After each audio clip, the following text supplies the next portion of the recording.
Shalom Charim. It's been a long day here in Israel today. We had actually done our first teaching at the Garden Tomb. It was actually a wonderful video there.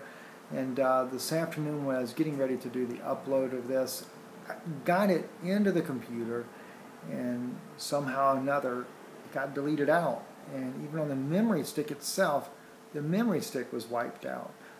Have no idea why this happened. Well, maybe there was some reason the Lord did not want the video to go public. I'm not really sure why, but that's all right. This time around here, we're going back in the morning.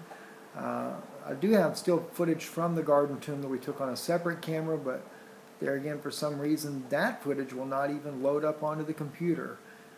But that's, I think, is easy enough to resolve. I just need to have the right type of adapter for a different type of memory stick that we can upload that with. But we will be going back tomorrow, not to the Garden Tomb because it will be closed on Sunday, but we're going over there to the Mount of Olives because the message I spoke on, message you guys are familiar with, but it's speaking about Yeshua, the types of Yeshua with David and the different prophets and the prophecies of Israel being back in a nation today again like they were called to be of God and why things are happening the way they're happening. Also as well, we haven't been able to get back with our news broadcasting just as yet. We are running into a lot of technical difficulties. In fact, even our communications with America is pretty much at a standstill until we can get some of these issues resolved. One is a power converter. I need the right type of converter to support the computer systems that we have. The type you just stick in the wall and hook up to the computer just does not work well for us. It won't charge the battery. The computer, if you pull the plug from the wall, it's instantly dead.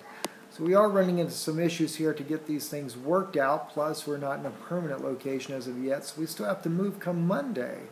So a lot of challenges are still ahead, but we are working on those things, and I ask you guys to be praying for us in doing so that we can get the messages out to you. But we'll be going to the Mount of Olives tomorrow, and kind of more appropriate as something I wanted to bring out about this message over there from the Mount of Olives. And also let you know too, they did, as far as news-wise, Israel did not release the fourth batch of prisoners, and I was happy of that, but of course they say it's going to be short-term. One of the ministers here in Israel is saying that the talks are doomed, but he says only for a short period of time. Well, kind of interesting what may come out of all of this. And of course, Pope Francis met with Barack Obama. In fact,